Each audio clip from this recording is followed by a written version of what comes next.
Feliz sábado, hermanos. Es un gozo estar en la casa de Dios. Agradecemos a Santiago por la linda música que prepara el corazón para tener un momento especial con Dios.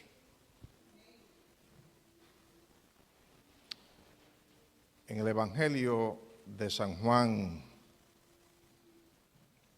leemos en el capítulo 3, de tal manera amó Dios al mundo, que ha dado a su Hijo único en su clase, para que todo aquel que en Él cree no se pierda, sino que tenga vida eterna.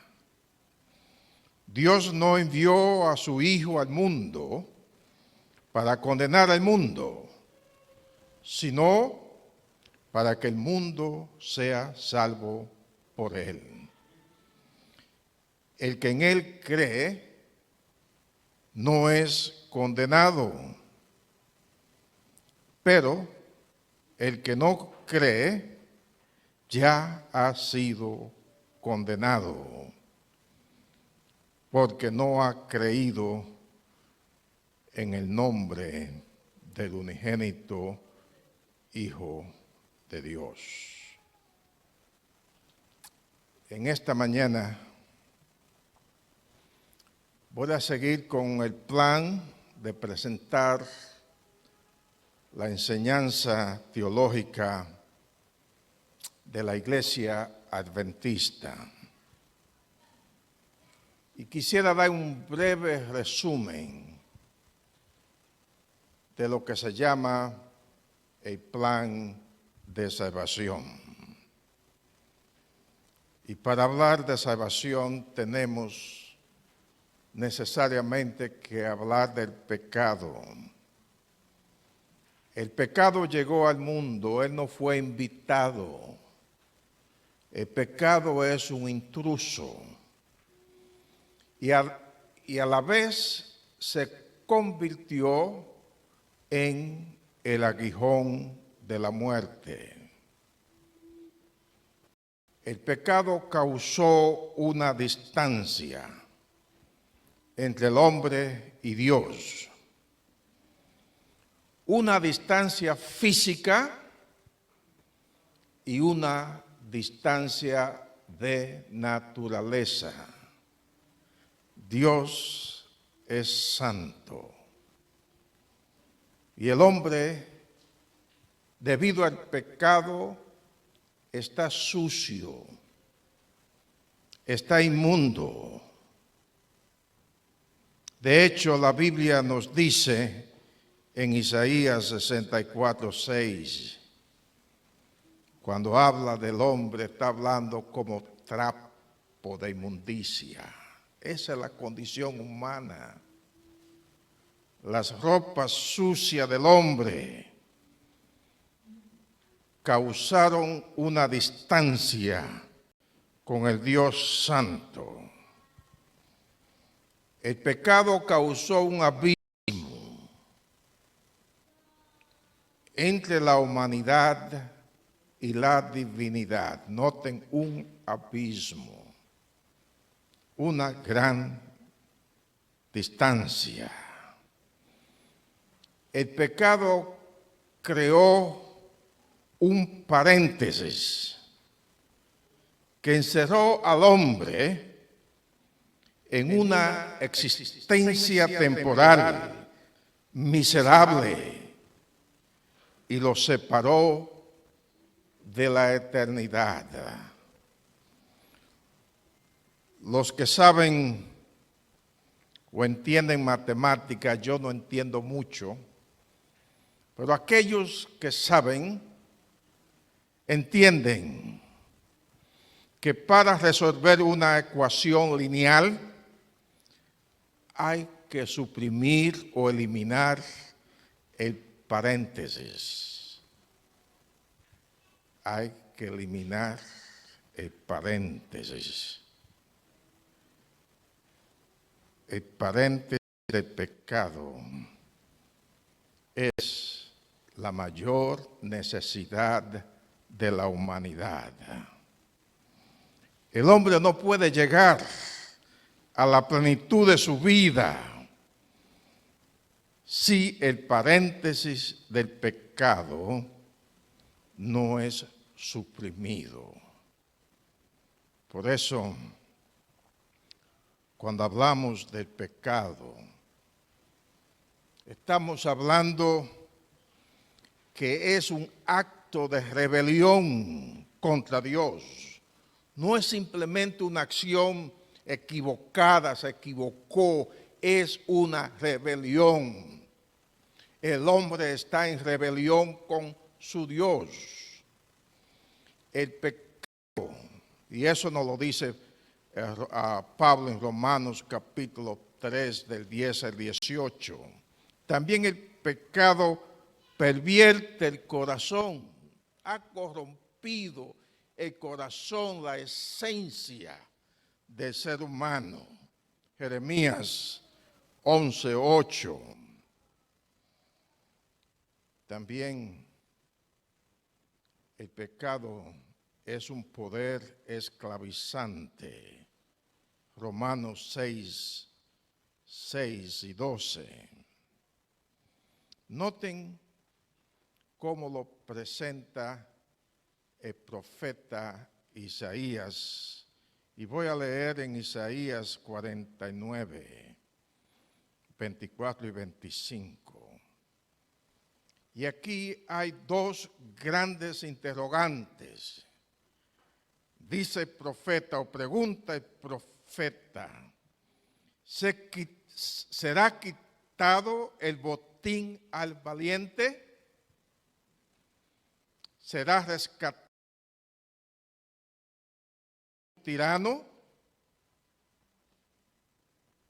Hay un valiente. Y ese valiente es un tirano. Y sigue diciendo el profeta, pero así dice el Señor. Ciertamente el cautivo será rescatado del valiente y el botín será arrebatado al tirano. Y tu pleito yo lo defenderé y yo salvaré a tus hijos. Como dije, hay un valiente. Y ese valiente es un tirano.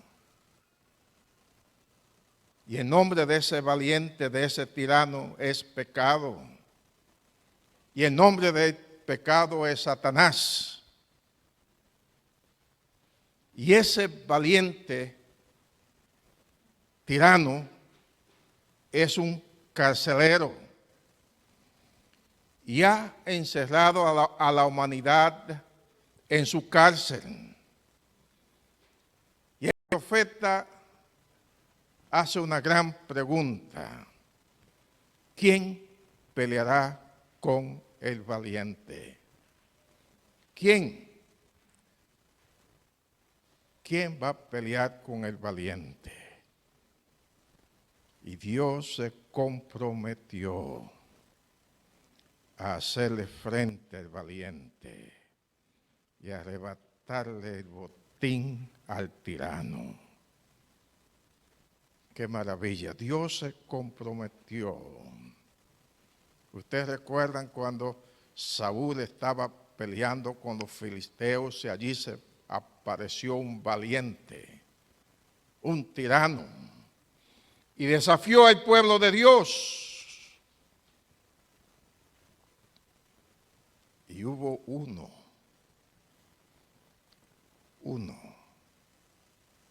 solamente uno que le hizo frente al valiente, al tirano, David.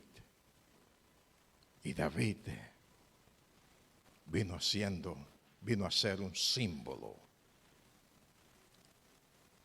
de Cristo Jesús. Y él vino y voluntariamente entró a la cárcel del valiente le hizo frente al tirano. Y cuando él llega a la casa del valiente, del tirano, allí él es o fue herido. Allí fue herido.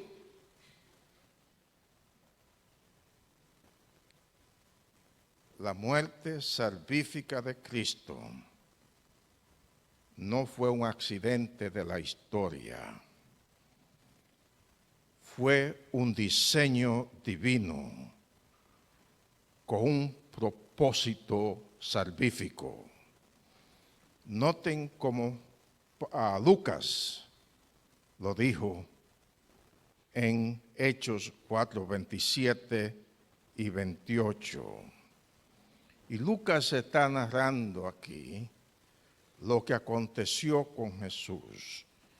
Y dijo, y verdaderamente se unieron en esta ciudad de Herodes y Poncio Pilato con los gentiles y el pueblo de Israel contra tu santo Hijo Jesús, a quien ungiste para hacer cuanto tu mano y tu consejo habían antes determinado que sucediera.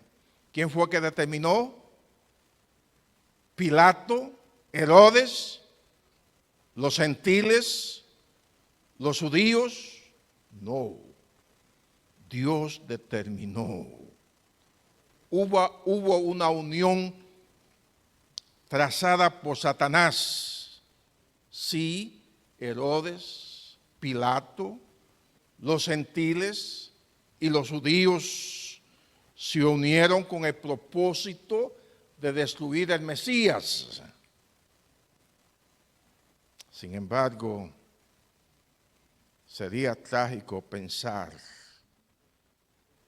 que fue esa unión diabólica lo que llevó a Cristo a la cruz del Calvario. Cristo no fue una víctima impotente de los poderes del infierno. Su alma invicta subió la cuesta del Calvario voluntariamente. Por eso él dijo, yo pongo mi vida. Nadie me la quita. Yo pongo mi vida.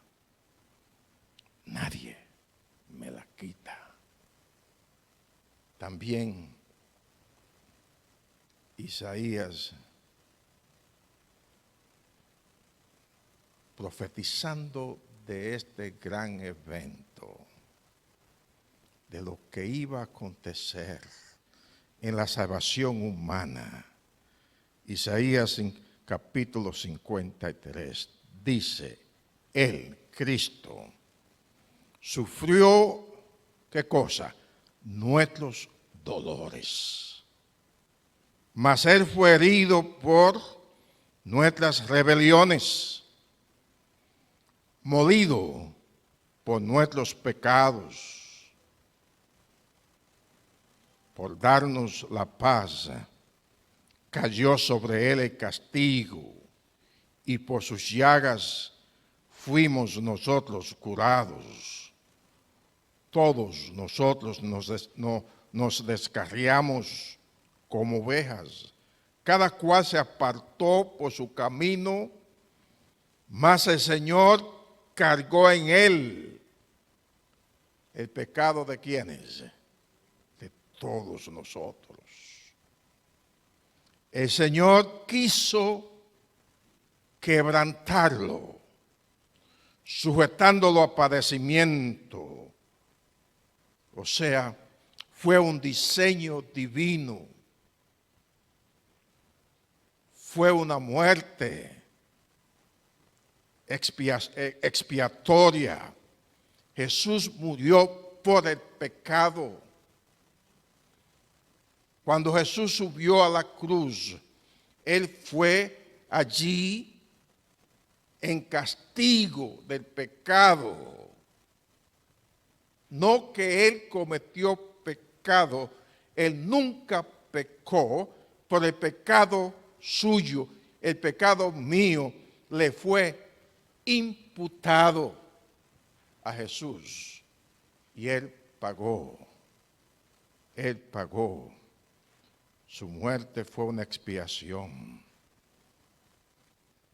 para que el creyente pudiera recibir todas las bendiciones que fluyen del evento salvífico de Cristo, su vida, su muerte y su resurrección. Dios sabía que el hombre estaba esclavizado y tenía 3 necesidades básicas. El hombre necesitaba perdón, porque él se había sometido voluntariamente.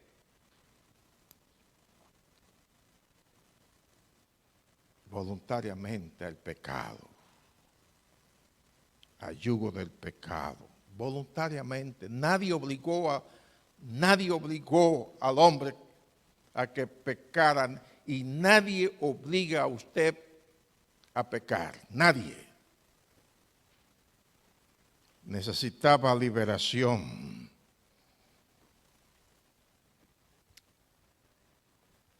El hombre estaba en la cárcel del tirano, en la cárcel del tirano, y necesitaba un nuevo Señor. También necesitaba renovación de su naturaleza pecaminosa. No solamente salvación, pero también renovación, un cambio de naturaleza. Por eso, cuando hablamos de salvación, hay quienes piensan que todo aconteció, lo que aconteció en la cruz, ahí concluyó la salvación. No, la salvación bíblica se manifiesta en los 3 tiempos, en el pasado, en el presente y en el futuro de la vida del creyente. El creyente ha sido salvo. Romanos 8:24 nos dice que el creyente que ha creído ya ha recibido la salvación.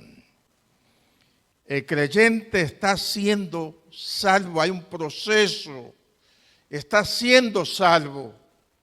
Primera de Corintios 1:18. Y el creyente será salvo. Romanos 5:9-10. Leímos en Zacarías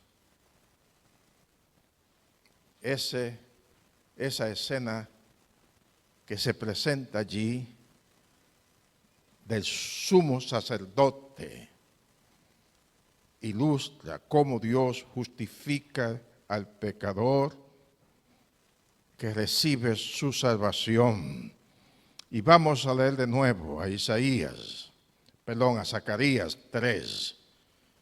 Entonces me mostró a Josué, el sumo sacerdote, que estaba de pie ante el ángel del Señor.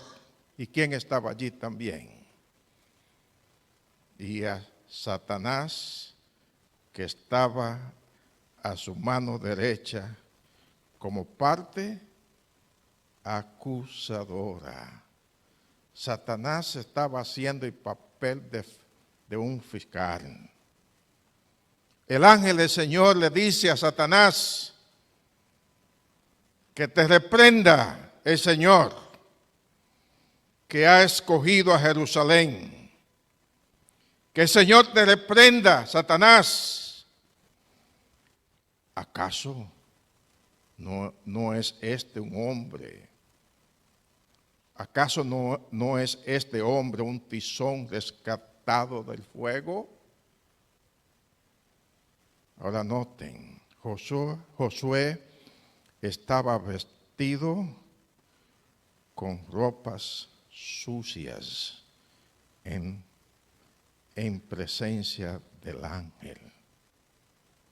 Estaba vestido con ropas sucias. Estaba sucio.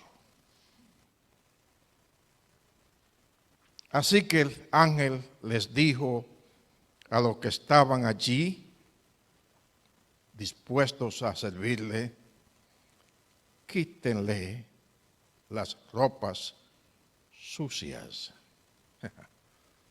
Qué bien. Y a Josué le dijo, como puedes ver, ya te he librado de tu culpa. Y ahora voy a vestirte con ropas espléndidas.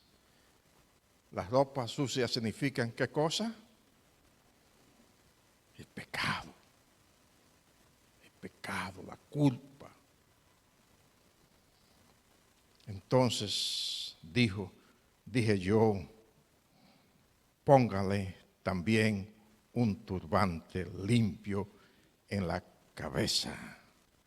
Y le pusieron en la cabeza un turbante limpio y lo vistieron mientras el ángel del Señor permanecía de pie. Allí está un símbolo del hombre, un símbolo, las ropas sucias comunican la condición del pecador. El pecador está sucio, está inmundo, nadie está limpio, está derrotado espiritualmente, está en el suelo.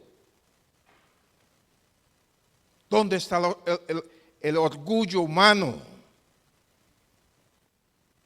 La gloria humana. Está sucio. Ahora, cuando el pecador viene a Cristo, ocurre una transacción. Hay un cambio. Las ropas sucias le son quitadas. He vestido con ropas espléndidas, limpias. Y esas ropas espléndidas representan el manto de justicia que cubre al pecador. Cuando el pecador viene tal como es, sucio, inmundo, se le cubre con el manto de justicia. Y aquí dice que ese manto de justicia es espléndido, es hermoso. Y ese manto de justicia no lo hizo el hombre, no lo compró el hombre, tampoco lo merecía el hombre. Fue un regalo divino. Lo único que el hombre puede aportar a su salvación, lo único que usted puede llevar a su salvación es su necesidad de salvación. Es su necesidad. Tenemos necesidad.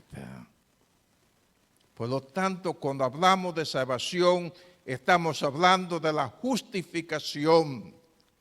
El manto de justicia que Cristo tiene para cubrir al pecador, y esa justificación es la obra de Dios que abate en el polvo la gloria del hombre y hace por el hombre lo que él no tiene la capacidad de hacer por sí mismo. Repito, y estoy citando a la señora White, la justificación suya y mía, ese manto de justicia, es la obra de Dios que abate en el polvo la gloria del hombre y hace por el hombre lo que él no tiene la capacidad de hacer por sí mismo. ¡Qué maravilla! La justificación. La justificación es un perdón absoluto y completo al pecador. Las culpas del pecador arrepentido desaparecen. Desaparecen. No hay condenación, porque Cristo quitó su culpabilidad. Desaparecen. El pecador recibe el regalo de la justificación o la justicia imputada de Cristo por fe. Por fe. Noten, estoy hablando de la justicia imputada de Cristo. Y esa justicia imputada de Cristo le da derecho al cielo. Cuando el pecador viene a Cristo y es cubierto con su justicia imputada, recibe en ese momento derecho al cielo. En el Nuevo Testamento, el hombre que abraza la justicia divina es una persona de fe. La fe bíblica significa recibir todo lo que Dios ofrece. ¿Qué dije? La fe bíblica significa recibir todo lo que Dios ofrece. Y la segunda parte de la fe bíblica es entregarle a Dios todo lo que la persona es y tiene. Esa es la fe. Recibo lo que Dios ofrece. Le entrego a Dios lo que soy y lo que tengo. ¿Qué soy yo? ¿Qué tengo yo para ofrecerle a Dios? Mi gran necesidad. Mi gran necesidad. Eso es lo único que tengo. No sé cuántos de ustedes han leído del Imperio Austrohúngaro, que comenzó en el año 1867 y concluyó en el año 1918. Ese imperio fue gobernado por la casa Habsburgo. Y cuando moría un monarca, era colocado en la cripta imperial ubicada en la iglesia de los capuchinos o iglesia de Santa María de los Ángeles en Viena. Y el ritual que seguían presenta en realidad la idea que quiero impartir, que quiero clarificar con la justificación por la fe. Cuando moría un monarca, el cortejo del difunto emperador llegaba a la cripta y la puerta estaba cerrada. Entonces el director, con una especie de bastón, golpeaba la puerta. Y desde el interior se escuchaba una voz que decía: ¿quién solicita entrar? El director decía: soy el emperador, y daba su nombre y títulos. Déjame pasar. La voz del interior lo rechazaba diciendo: no le conocemos. El director tocaba por segunda vez la puerta. Nuevamente se escuchaba la voz del interior que preguntaba: ¿quién solicita entrar? El director decía esta vez: soy el emperador. Y entonces enumeraba los hechos benéficos de su vida y concluía diciendo: déjame pasar. El monje contestaba: no le conocemos. Nuevamente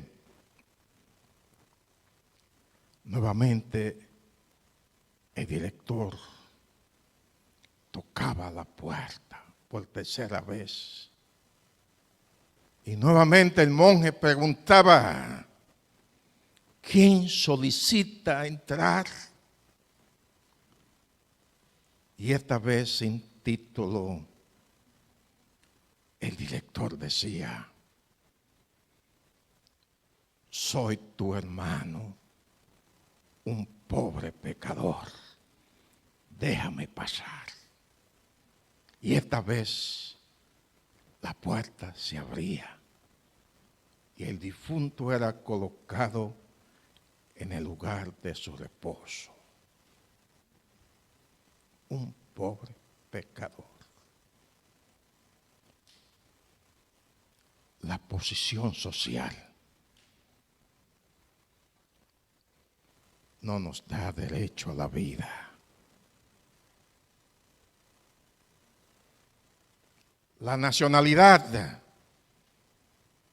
Usted normalmente se siente orgullosa de su nacionalidad, pero eso no le da derecho a la vida. La educación es importante, pero tampoco le da derecho a la vida. El orgullo del pecador tiene que ser abatido en el polvo, porque solamente la gracia de Dios le confiere la vida que Cristo ofrece. Solamente la gracia. Solamente la gracia. Por lo tanto, el pecador recibe cuando reconoce, cuando tira su orgullo al piso, al polvo, cuando entiende que no tiene gloria, cuando entiende que es un pobre pecador, entonces recibe ese recipiente de la justicia imputada de Cristo y ha sido salvo. Esa justicia imputada de Cristo, debido a esa justicia, el pecador es declarado justo. Tiene un cambio de estatus, pero no de naturaleza. El Señor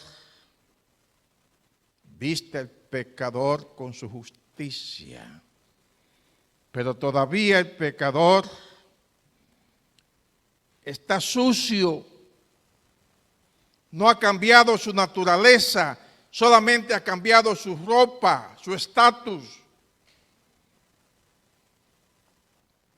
Por lo tanto, el proceso de la salvación tiene que seguir. La justicia imputada de Cristo le da derecho al cielo, pero necesita recibir la justicia impartida de Cristo. Pero noten que estoy hablando de dos tipos de justicia. Una es imputada, le da derecho al cielo, recibe perdón absoluto y completo. Ahora recibe la justicia impartida. Es la que prepara al pecador para el cielo. Esa es la justicia que purifica y cambia la naturaleza del pecador. La justicia impartida de Cristo es un acto interno de Dios en el cual el creyente es renovado por el poder del Espíritu Santo. ¿Entienden esto? No podemos decir ya soy justificado y todo está bien. He recibido la justicia imputada de Cristo, amén. Pero necesitamos la justicia impartida, la obra interna de Dios, que a través del Espíritu Santo nos está renovando. Noten, Josué fue vestido con ropas limpias. Ropas limpias. Y ahí habla de la justicia imputada de Cristo. Pero también se le puso un turbante limpio sobre su cabeza. El turbante era una pieza de lino fino que el sacerdote se envolvía en la cabeza. Y en ese turbante había una lámina de oro con la inscripción santidad al Señor. Santidad. Cuando el pecador recibe a Cristo, es vestido, pero tiene que purificarse. Su naturaleza tiene que ser transformada. Noten como dice Efesios 5:26, para santificarla, hablando de su iglesia, para santificarla, habiéndola purificado en el lavamiento del agua por su palabra. El poder sobrenatural de Dios se combina con la debilidad del hombre y transforma su carácter. ¿Qué dije?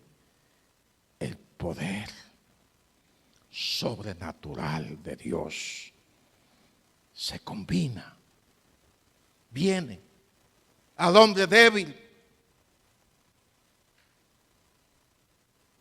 Y esa combinación, el poder sobrenatural con mi debilidad, transforma el carácter. El alma que viene a Cristo es justificada, liberada de la penalidad del pecado, pero tiene que ser renovada, santificada. Y ese proceso comienza cuando el alma se rinde a Dios. También hay una justificación escatológica en el futuro. La vida gloriosa que Jesús está ofreciendo el creyente la va a recibir en ese momento, en la hora del juicio, cuando el juez se sienta y declare que ese creyente es libre, porque Jesús, la sangre de Cristo, ha lavado, ha purificado sus pecados. Y es en ese momento que el paréntesis del pecado desaparece y el creyente recibe vida, inmortalidad y gloria. En ese momento glorioso.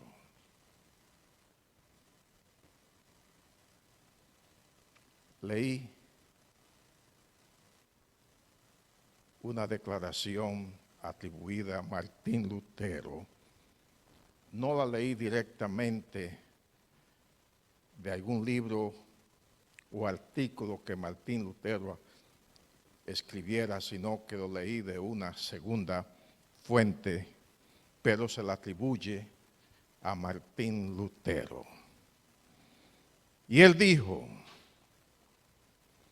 no vengo porque mi alma esté libre de pecado y sea puro y completo y digno de tu gracia.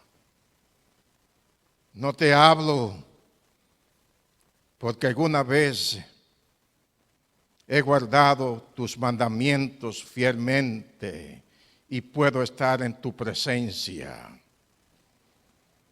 Sé que el pecado y la culpa se combinan para dominar cada pensamiento mío, y en vez de hacer lo bueno, hago lo malo. Sé que cuando intento ser bueno, justo y fiel a ti, soy todavía pecador. Sé que a menudo, cuando me esfuerzo por mantener viva una chispa de amor para ti, los poderes del mal en mí me dominan.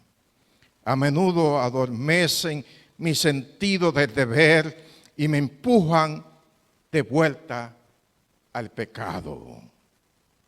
Sé que, aunque pase mi vida haciendo el bien, nunca podré expiar mi iniquidad. Pero aunque mis pecados son negros como la noche, me atrevo a venir ante tu presencia, porque confío en tu Hijo. Solo en Él descanso.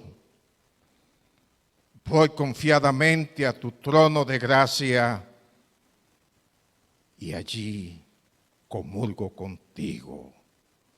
La salvación que tú aseguraste, oh Señor, es mía.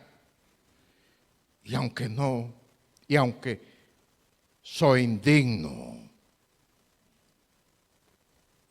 yo soy tuyo, porque Jesús murió por mí. Yo soy tuyo. Jesús murió por mí. ¡Qué maravilla! Y cuando el pecador reconoce su condición y le dice al Señor: yo miro a la cruz y debido a ese sacrificio, yo soy tuyo, te amo, soy tuyo, en el nombre del Señor Jesús. Amén y amén.